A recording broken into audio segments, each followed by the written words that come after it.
Hello everyone, this tutorial is very useful for those who wants to make their assignment visible to newly added students in their classroom on Microsoft Teams. Plus they want to do some changes in their assignment as well.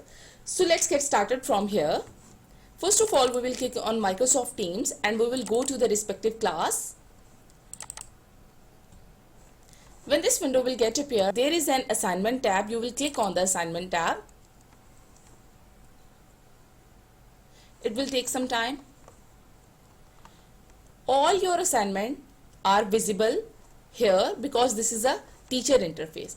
When you are going to click on any of the assignment that you wanted to view or you wanted to make the changes in your assignment, and that should be viewable to everybody that is newly added in your classroom, so you click on any of the assignment.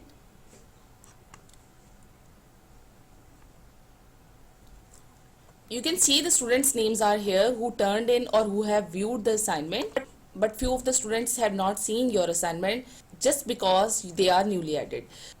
So what you have to do is, there is an edit assignment tab, so you have to click on it. There you can see all assignment options are available when you have created that assignment. So one more option is here. You can see this is assigned to. Don't assign to students added to the classroom in the future.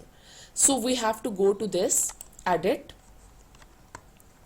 One more window will get appear and there are two more options. Don't assign students added to the classroom in the future. So you have to uncheck it and check this one, second option, assign to all students added to the classroom. This is the date when you have created the assignment. So when you click on this option and you will click on the done option and then click on the update option, it will do the changes and now your assignment is visible to everybody who is newly added into the classroom. So this was the basic purpose of making changes in the assignment, that everybody can see this assignment. Must do the changes if you have not done yet and your students are facing this problem. Thank you so much for watching this.